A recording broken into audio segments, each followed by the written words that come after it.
하나님의 관심이라는 제목으로 함께 말씀을 나누겠습니다. 이 머리스 와그너 박사는 가치 있는 사람이 된 느낌이라는 책에서 건전한 자화상, 어떻게 하면 우리의 마음을, 우리의 모습을 건전하게 그릴 수 있을까, 이거를 세 가지 요소로 설명을 하고 있습니다. 먼저 첫 번째는 어떻게 하면 우리가 건전한 자아상을 갖는가? 내가 사랑받고 있다라는 이 소속감이 분명한 사람, 그러면 건전한 자아상을 가질 수 있다. 내가 가족들에게 사랑을 받고 있고, 내가 교회에서 사랑을 받고 있고, 내가 이웃들에게 사랑을 받고 있다라는 이 소속감이 분명한 사람은 건전하다는 거죠, 우리의 자아상이. 그 다음에 두 번째는 나는 중요한 존재라는 가치감입니다. 나는 어디에서든지 중요한 존재다라는 그런 가치감을 스스로가 갖는 사람, 이런 사람이 건전한 자아상을 가져요. 그래서 나는 필요 없는 사람, 쓸데없는 사람, 하나님 앞에서 우리는 마른 막대기 같고 이렇게 이야기하는 거는 그건 우리가 하나님 앞에 고백하는 거고, 우리의 삶 속에서는 항상 나는 중요한 존재다. 집에서도 중요한 존재고 교회에서도 중요한 존재다. 이런 가치감을 내가 스스로 가져야 되는 것이죠. 그 다음에 세 번째는 어떠한 일도 잘 처리할 수 있다라고 하는 자신감, 이것이 있어야 되는 거죠. 어려운 일이 있을 때 이걸 어떡하지? 막 당황하고 나는 이걸 해결 못해. 이렇게 하는 분은 건전한 자아상을 가질 수가 없습니다. 그런데 하나님께서 지혜 주실 거야. 하나님께서 피할 길을 주실 거야. 하나님께서 은혜를 주실 거야. 호랑이 굴에도 잡혀가도 뭐만 차리면요, 정신만 차리면 살아남을 수 있다라는 것처럼 하나님은 나에게 이것을 감당할 수 있는 힘을 주셨어, 능력을 주셨어. 이런 자신감을 가질 때 우리는 건전한 자아상이 있는 줄로 믿습니다. 사회에서 문제를 일으키는 사람들을 보면 자아상이 건전하지 않아서 그래요. 특별히 내가 무슨 불이익을 당하고, 특별히 어떤 사람들이 나만 미워하고, 여러분 그런 거 아니에요. 다 똑같아요. 그런데 왜 우리의 사회에서 문제가 되느냐? 내 스스로가 건강하지 않으니까, 내 자아상이 건강하지 않으니까 소속감도 없고 가치감도 없고 자신감도 없는 거예요. 그러니까 늘 나를 비웃는 것처럼 보고, 그리고 나를 비방하는 것처럼 보고, 나를 미워하는 것처럼 보고, 그렇게 여겨지는 거죠. 그 우간다에 갔을 때 여러분 그 들소 있잖아요, 들소. 이 들소들은 여러분 혼자 다닙니까? 아니면 떼지어 다닙니까? 떼지어 다니죠. 그런데 가끔 가다가 보면 이렇게 우리가 이렇게 보는데 혼자 있는 들소가 있어요. 혼자 있는 들소. 혼자 이렇게 있어요. 그런데 그 들소의 별명이 뭔지 아세요? 왕따. 우리나라 말로 별명 지어주고 왔어요. 쟤는 왕따. 왜냐하면 들소는 무리지어서 살게 돼 있어요. 그런데 혼자 있는 거는 뭔가가 적응이 안 되는 거죠. 이 자아상이 건전하지가 않은 거예요. 그러니까 왕따, 혼자. 그러면 여러분 혼자 있으면 어떻게 되게요? 사자밥이 되는 거예요. 아무리 들소가 약해도 무리져 있으면 사자가 함부로 공격 못해. 그런데 힘이 센 들소라도 혼자 있으면 사자를 감당할 수가 없어요. 그래서 거기 안내하는 분이 조금 있다가 쟤는 사자밥 된다는 거예요. 조금 있다가 쟤는 사자밥 된다. 사랑하는 성도 여러분, 오늘 저와 여러분이 하나님 앞에 이런 소속감, 가치감, 자신감을 가져서 우리가 이 하나님의 관심과 사랑을 많이 받을 수 있기를 주의 이름으로 축원합니다. 오늘 본문에 보면 하나님의 관심을 많이 받은 사람이 나옵니다. 하나님의 관심이 중요한 거예요. 사람의 관심, 100명의 관심을 받으면 뭐 하겠어요? 1000명의 관심을 받으면 뭐 하겠어요? 하나님의 관심을 받아야지. 하나님의 관심 받는 게 중요합니다. 옆에 있는 분하고 인사하시겠습니다. 하나님의 관심이 중요합니다. 인사하겠습니다. 첫 번째는 하나님의 타이밍입니다. 우리에게도 너무나 잘 알려져 있는 2002년 월드컵 신화를 이룬 그 유명한 감독이 있죠. 누구죠? 히딩크라는 감독이 있었습니다. 우리나라 월드컵 4강 신화를 만든 그 감독인데, 이 감독이 대단한 거는 작전도 잘 세우기도 하고 뭐 훈련도 잘 시키기도 하지만, 이 히딩크 감독의 가장 큰 매력은 선수 기용의 타이밍을 기가 막히게 잘 알았다는 거예요. 그래서 이 선수를 넣어야 되느냐 빼야 되느냐, 전반전에 넣을 것인가 후반전에 넣을 것인가, 이런 거를 너무나도 잘 알고 적절할 때에 선수 기용을 함으로 우리나라가 좋은 성적을 얻었다라는 그런 명장이라고 알려지고 있습니다. 똑같은 감독이라도 선수가 똑같은데 어떤 감독은 좋은 성적을 내고 어떤 감독은 좋은 성적을 못 냅니다. 왜 그러냐?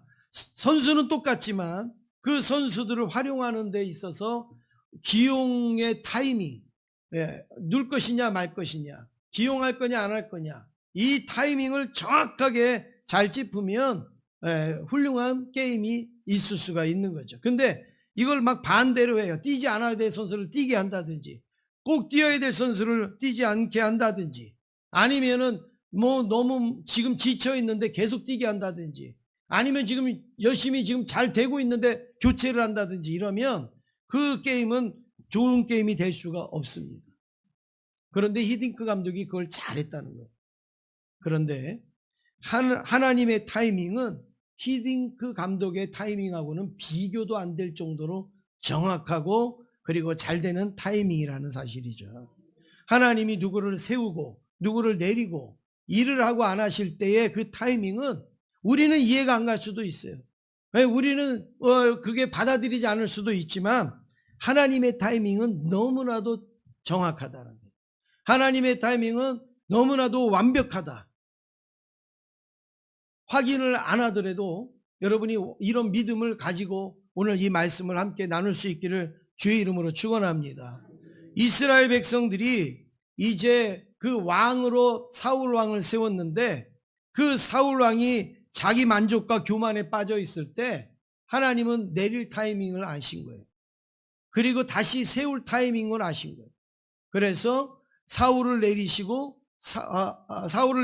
다윗을 다시 왕으로 세우시지 않습니까? 이게 바로 하나님의 타이밍이라고 볼 수가 있습니다. 1절 말씀 우리 한번 같이 읽어보시겠습니다. 1절입니다. 시작.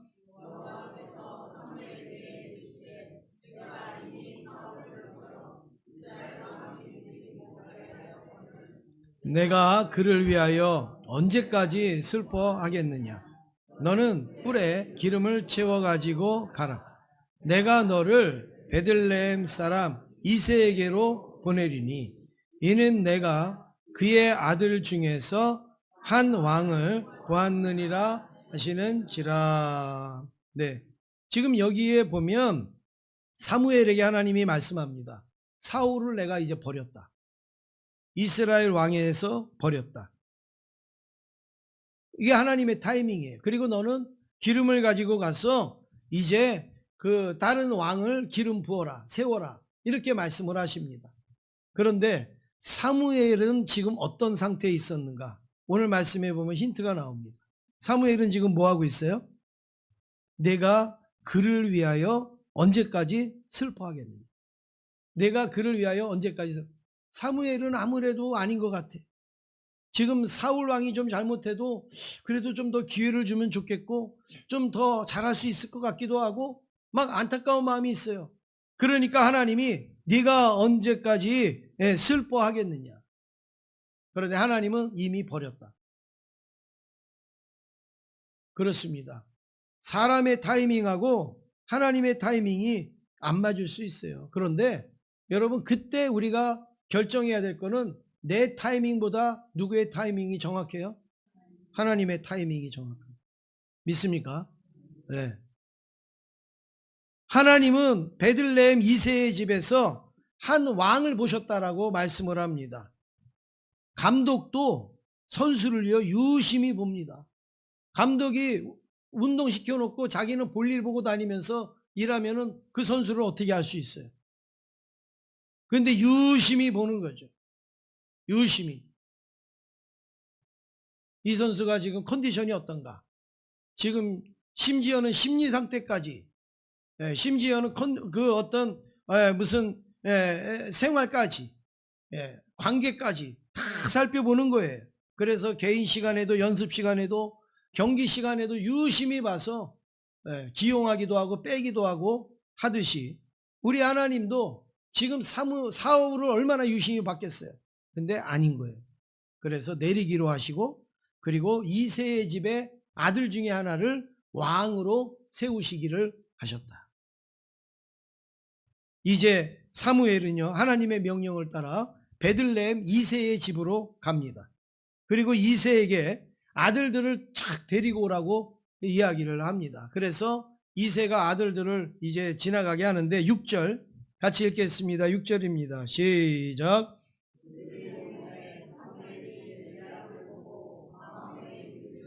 여호와의 기름 부으실 자가 과연 주님 앞에 있도다 하였더니. 이새의 아들은 8인데 지금 이 8을 지나가게 하는데 거기에 엘리압이라는 첫째가 딱 지나가는데 사무엘이 보니까 기가 막힌 아들인 거예요. 정말 이런 아들이 여기 있었구나 라고 생각해. 당장의 왕으로 세워도 부족함이 없는 그러한 엘리압이 지나가는 것이죠. 그때 하나님이 사무엘에게 이렇게 말합니다. 7절 함께 읽겠습니다. 시작. 여호와께서 사무엘에게 이르시되 그의 용모와 키를 보지 말라. 내가 이미 그를 버렸노라. 내가 보는 것은 사람과 같이 아니하니 사람은 외모를 보거니와 나 여호와는 중심을 보느니라 하시더라. 사무엘이 엘리압을 보고 너무 마음에 들었어요. 야, 왕으로 하면 되겠다. 그랬더니 하나님이 하시는 말씀이 용모와 키를 보지 말라. 엘리압은 이미 내가 제쳐놨어. 엘리압은 이미 아니야. 그러면서 사람이 보는 거하고 하나님이 보는 거하고는 같지가 않다. 사람은 뭘 본다고요? 외모를 본다. 그런데 하나님은 뭘 보신다고요? 중심을 보신다. 그래서 어떤 분은요, 여름에요, 배꼽티만 입고 오는 분이 있대요. 하나님이 중심을 보시니까 중심 잘 보이라고 배꼽티만 입고 오는 분이 있대요. 여러분, 하나님은 배꼽티 안 입어도 중심 잘 보시는 줄로 믿습니다. 그렇게 배려 안 하셔도 돼요. 그렇게 배려 안 하셔도 되니까 신경 쓰지 말고 그렇게 오시면 되는데, 사람의 눈과 하나님의 눈은요, 근본적으로 차이가 있다는 것을 인정하셔야 돼요. 그래도 내 눈으로 봤는데, 내가 똑똑히 봤는데, 여러분 그런 말 하지 마세요. 내 눈으로 보고 내가 똑똑히 본 것이 잘못되는 게 얼마나 많이 있는데요. 어떤 의사 선생님은 다 그런 게 아니에요. 어떤 의사 선생님은 오른쪽 다리가 불편해서 병원에 갔는데 왼쪽 다리 잘랐대잖아요. 내 눈으로 똑바로 보고 내가 그거 공부해 갖고 했는데 어떻게 그런 일이 일어납니까? 여러분, 사람은요, 자기 눈을 너무 신성시 여겨요. 자기의 어떤 판단을요, 너무 대단하게 여겨요. 하나님의 눈과 사람의 눈은 근본적으로 차이가 있다는 걸 알 수 있는데, 사무엘이 볼 때 엘리압은요, 아주 키도 크고 그리고 얼굴도 잘생겼고 카리스마도 있는 것 같고 아주 훌륭한 것 같이 보였지만, 하나님은 외모보다 더 중요시 여기는 중심을 보신단 말이에요. 사람이 중심을 볼 수 있어요? 못 봐요. 사람이 중심을 알 수 있습니까? 알 수 없습니다. 하나님은 외모보다 중심을 더 보시는데 외모만 보고 판단하는 거예요. 외모만 보고 선택을 하는 거예요. 우리 교회는 그런 분들 거의 없지만, 제가 그냥 이렇게 높아심에서 말씀을 드리면, 여러분 교회에 허름한 분이 오시든 아니면 좀 덕망 있는 분이 오시든 똑같이 대할 수 있기를 주의 이름으로 축원합니다. 왜 외모를 보고 판단하세요? 그 중심이 어떤지도 모르고 이분은 뭐 교회에 좀 도움이 될 것 같으니까 좋아하고, 이분은 별로 우리가 그분에게 도움이 돼야 될 것 같으니까는 별로로 여기고. 여러분, 그러시면 안 되죠. 영혼은 다 똑같은 거예요. 하나님 앞에서. 영혼은 다 하나님 앞에 귀중한 영혼입니다. 몸이 불편한 분도 귀한 것이고요, 연세가 드신 분도 귀한 거고, 가난한 분도 귀한 거고요. 그런 거예요. 그런데 우리 그 성경에도 보면 초대교회가 그랬대잖아요. 누구 괜찮은 사람 오면 자기네들끼리 눈치에 대가지고, 야, 저분 괜찮은 사람이야. 또 누구 허름한 사람 오면, 아우, 저 사람 아주 힘든 사람이야. 여러분, 교회가 그렇게 하면 안 되죠. 교회는 누구나 다 하나님이 귀하게 사랑하시는 한 영혼이라는 것을 우리가 기억할 수 있기를 원합니다. 그게 왜 그러느냐? 외모를 보니까 그런 거예요. 외모를 보니까. 사울왕의 문제는요, 얼굴도 외모도 아니에요. 그러면 사울왕이 얼굴이 잘못생겨서 하나님이 내립니까? 사울왕이 외모가 뭐 이상해갖고 하나님이 버리셨다고 합니까? 외모가 아니잖아요. 사울왕이 하나님의 버림을 받은 것은 중심에 교만함이 가득했기 때문에 버림받은 거예요. 중심이 틀렸기 때문에 버림을 받은 겁니다. 흔히 사람들은요, 무슨 문제가 있으면 전부 밖에서 원인을 찾아요. 우리 아이는 괜찮은데 누굴 잘못 만나서 그래요? 친구를 잘못 만났대. 다 밖에서 원인을 찾아요. 원인을 찾아. 나는 열심히 하는데 우리 집안이 안 좋아서, 우리 부모님이 도와주지 않았어, 그리고 내가 시대를 잘못 만나서. 그런데 여러분, 가만히 보세요. 그 문제가 다 어디에서 오느냐? 나에게 오는 거잖아요. 나에게. 그 친구를 선택하는 것도 나고. 그렇죠? 그 문제는 어디서 오느냐면 나에게 있어요. 나에게. 그거를 못 보니까 우리가 외모만 보는 거예요. 그런데 하나님은 외모를 보시지 않고 중심을 보신다. 우리 옆에 있는 분하고 인사하겠습니다. 제가 문제입니다. 인사하겠습니다. 네. 어떤 분은 제가 문제입니다 이러니까 이렇게 제가 문제입니다 이래요. 그 제가가 아니에요. 제가 문제. 나부터 시작하면요, 다 해결돼요. 나부터 시작하면 다 이길 수가 있습니다. 두 번째는 하나님의 선택입니다. 이새의 가정에는 여러 형제들이 있다고 그랬잖아요. 그런데 왜 하나님은 이새의 그 맏아들 엘리압을 선택하지 않았을까요? 왜? 용모도 좋고 키도 있고 뭐 괜찮은데 왜 선택하지 않았을까요?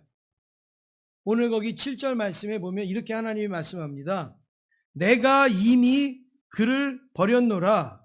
내가 보는 것은 사람과 같지 아니하니 사람은 외모를 보거니와 나 여호와는 중심을 보느니라. 이 말씀 모르는 사람 없어요. 다 알아요. 하나님은 뭘 보신다고요? 중심을 보신다. 다 알아요. 그런데 실생활 속에서 정말 중심을 하나님께 보이는가? 정말 우리는 하나님의 중심으로 우리는 보고 있는가? 보려고 노력하는가? 그러지 않거든요. 그래서 문제죠. 사무엘은 엘리압이 좋아 보였는데 하나님은 다르게 보셨습니다. 하나님이 엘리압에 대한 평가는 내가 이미 버렸다 이거예요. 이 버렸다라는 말이 뭘까요? 너는 이 엘리압의 중심을 모르지. 엘리압은 과거부터 지금까지 모든 엘리압의 생각과 말과 행동을 내가 봤을 때 이 왕이 될 수가 없어. 그 말이에요. 엘리압이 그동안 한 말이 있을 거 아니에요. 엘리압이 그동안 한 생각이 있을 거 아니에요. 엘리압이 그동안 한 행동이 있을 거 아니에요. 그거를 하나님은 다 보신 거예요. 그랬을 때 왕이 될 수가 없다. 사람은 딱 보니까 괜찮네. 사람은 딱 보니까 할만하네. 하지만 그 사람의 말을 어떻게 다 합니까? 그 사람의 생각을 어떻게 다 합니까? 그 사람의 행동을 어떻게 알아요? 모르죠. 그러니까 하나님은 그걸 다 아시기 때문에 인정하지 않으신 것인데, 사무엘은 엘리압의 용모와 키를 봤지만 하나님은 다른 삶을 보신 거죠. 다른 삶. 우리가 못 보는 그걸 보신 거죠. 그래서 이제 하나님이 인정하지 않으신 거예요. 저는요, 어릴 때에 이 말씀을 읽으면서요, 은혜를 굉장히 많이 받았어요. 뭐 은혜를 받았다라는 거는 저한테 좋게 여겼다라는 이야기겠죠. 은혜를 많이 받았는데 무슨 은혜인가? 아, 하나님은 키만 보지 않으시는구나. 하나님은 키만 보지 않으시는구나. 우리 친구는 이만했어요. 근데 저는 요만했어요. 그 어디 가면 항상 형이에요. 네. 그 어떻게 보면 컴플렉스죠, 저한테는. 저한테는 컴플렉스. 그래갖고 어떻게 보면 나는 키가 작으니까 뭐 이렇게 생각을 했단 말이에요. 그런데 교회에 와서 이 말씀을 들으니까 얼마나 위로가 됩니까? 그 키 큰 엘리압도 아니라는 거예요. 네. 하나님은 키만 보지 않고 다른 것도 보신다. 얼마나 은혜를 받았겠어요. 엘리압을 보시는 하나님은 오늘 저와 여러분의 키도 보시지만 그 이면의 삶도 보시는 하나님이십니다. 역사에 감독되시는 하나님은 지금도 우리를 살피고 계시고 그리고 우리를 지금도 아주 이렇게 집중해서 보시는 하나님. 그 하나님이 우리의 중심을 익히 알고 계시는 겁니다. 이제 사무엘은요, 이새의 둘째 아들도 지나가라, 셋째 아들도 지나가라 그러는데 이제부터는 눈에 들어오질 않아요. 왜요? 중심을 보시는 하나님의 눈으로 보니까 이제 막당한 사람이 없어 보이는 거죠. 그래서 고민에 빠집니다. 다른 아들은 없느냐? 이새에게 묻습니다. 그때 이새가 이렇게 말합니다. 11절입니다. 11절 시작.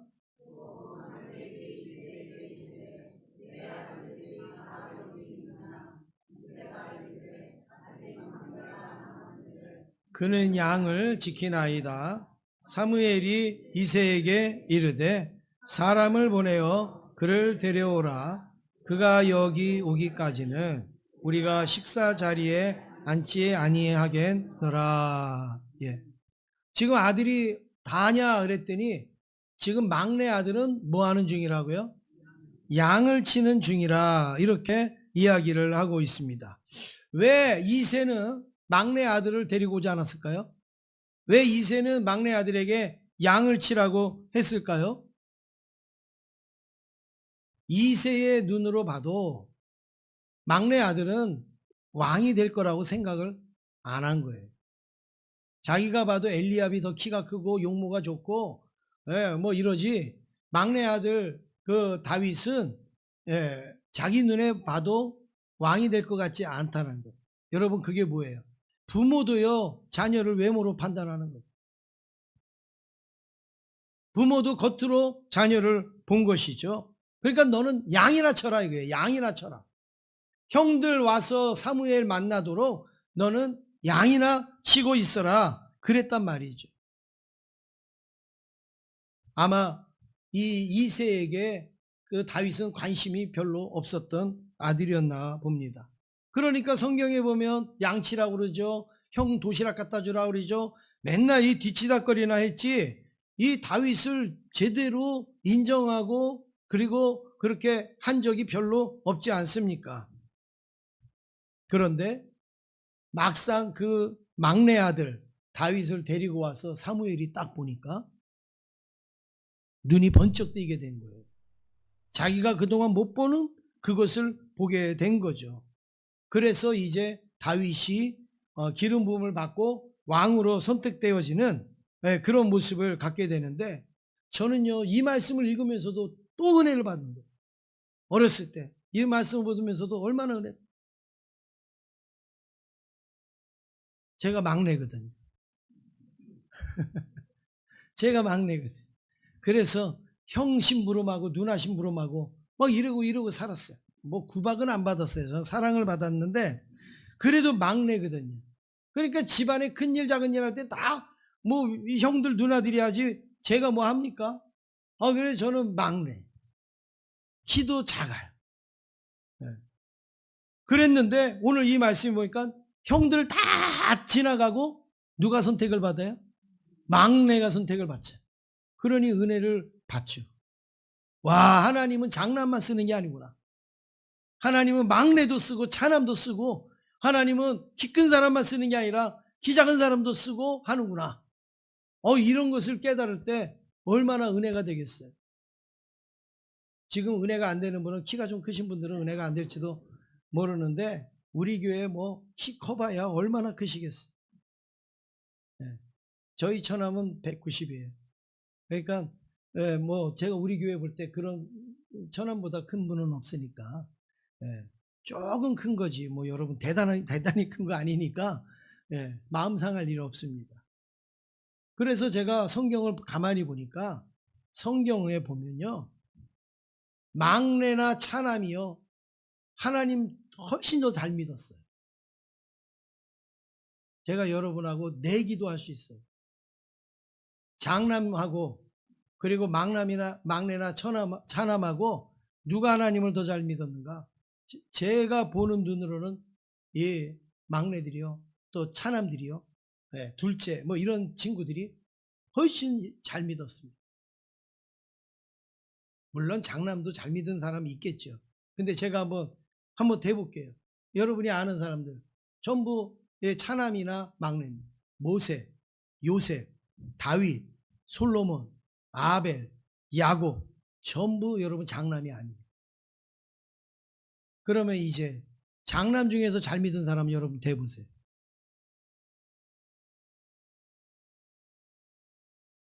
대보세요. 별로 없죠? 제가 말씀드리는 것, 장남, 막내 뭐 이거 편가르기 하려고 말씀드리는 게 아니에요. 그냥 기억하시라고 제가 말씀을 드리는 거죠. 이스라엘 문화에는 장남 문화예요. 근데 장남이 아니래도 하나님 마음에 들고 중심이 하나님 앞에 맞으면 얼마든지 쓸 수 있다는 얘기예요. 장남은 틀렸다 그 얘기 아닙니다. 여러분 혹시 여기 제가 보니까 우리 장남들이 지금 얼굴이 검해지고 있어요. 결코 그런 얘기 아니에요. 그런 얘기 아니에요. 그런 걸로 판단할 게 아니라는 거예요. 외모로 키가 크냐 작으냐 뭐 돈을 많이 버느냐 뭐 이런 걸로 판단할 게 아니라는 거예요. 하나님은 항상 우리의 중심을 보시는 하나님이라는 걸 말씀을 드리는 겁니다. 다윗이 아버지의 눈에는 평범한 아이 같았지만 하나님의 눈에는 아주 빼어난 인물이었다. 그래서 12절에 사무엘이 다윗을 보고 뭐라고 얘기했느냐 한번 같이 읽겠습니다. 시작. 이에 사람을 보내어 그를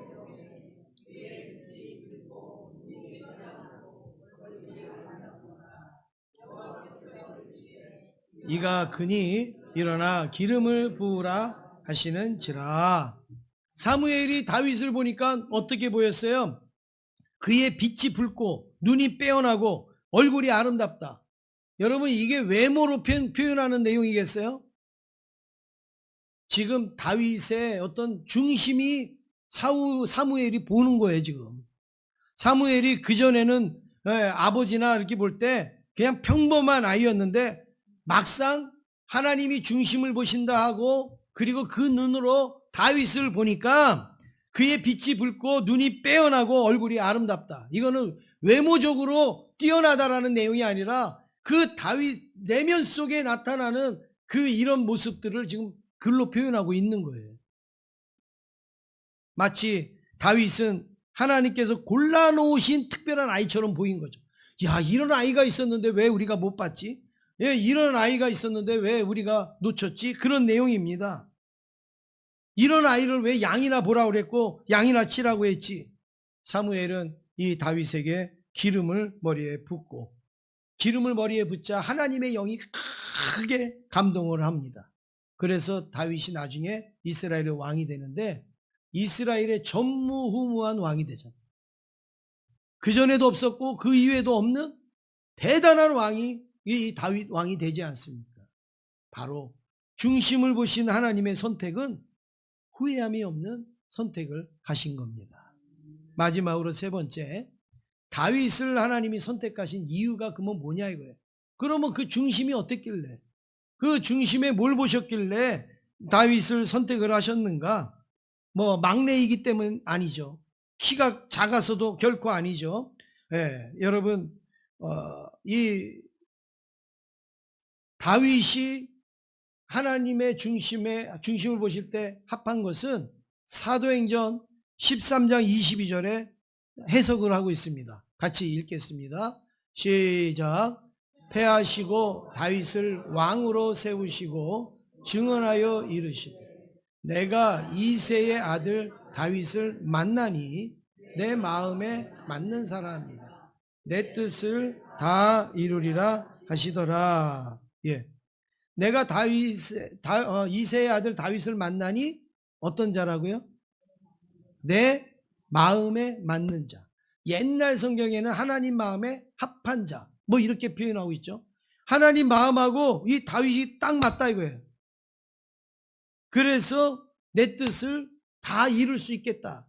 그래서 다윗을 왕으로 세우셨다라는 말씀입니다. 이유는 분명합니다. 하나님 마음에 맞았다는 거예요. 하나님의 마음에. 그 하나님이 중심을 보니까 다윗이 하나님 마음에 맞았다 이거예요. 그렇습니다.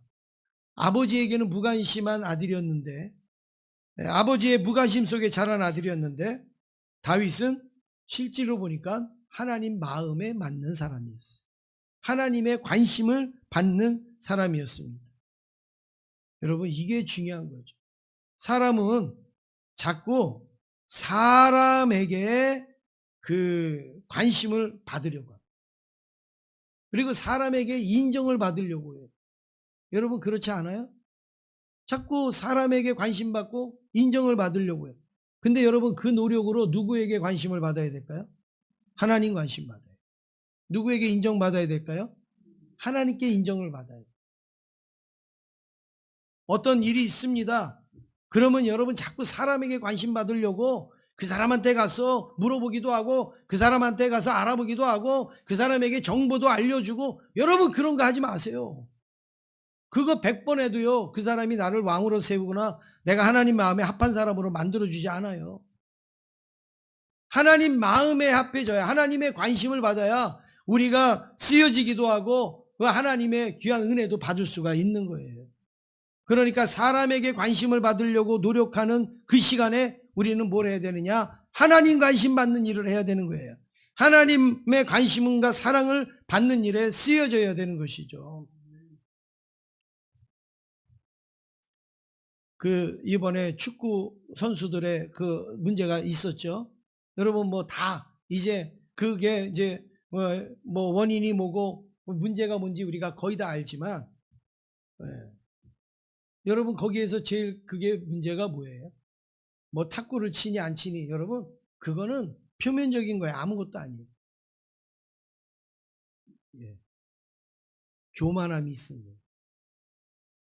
좀 인기 있고 조금 사람들이 인정해주고, 그리고 자기를 아니까 뛰어보니까 내가 좀 더 나은 것 같거든요. 그러니까 이제 뭐 형이든 뭐든 상관없는 거예요. 만만해 보이는 거예요. 그러다가 보니까 행동이 그렇게 나가는 거죠. 그런데 여러분 결과가 딱 터지고 나니까 어떻습니까? 비슷해요? 예, 게임도 안 되잖아요. 게임도 안 되잖아요. 상대가 되지도 않잖아요. 그런데 그냥 사람들의 관심 좀 받고 사람들한테 박수 좀 받고 뭐 이러니까 자기가 이제 우리나라의 최고인 줄 아는 거예요. 아직도 최고 되려면 멀었죠. 그러니까 어떻게 행동이 그런 식으로 나오는 거죠. 저는 그렇게 생각합니다. 주장의 아버지가 이 선수의 아버지였다면 그 친구 그렇게 안 했을 것 같아요. 그렇게 하는 거 내버려 두지도 않았을 것 같아요. 월드 클래스잖아요. 그런데도 물어보니까 우리 아들은 월드 클래스 아니라. 왜요? 아니, 얼마나 그렇게 얘기하고 싶겠어요. 그런데 그 말을 듣는 순간 교만해지니까. 상장도 트로피도 전부 다 창고에다 갖다 놓고 하나도 꺼내놓지 않잖아요. 왜요? 그거 보고서 맨날 만족하고, 그래 난 대단한 선수야, 나는 위대한 선수야 이러고 있으면 하루아침에 망하는 거를 아니까 나중에 편안해졌을 때 보라고 지금 꺼내놓지도 않는다. 그러니까 그런 경기력이 나오지요.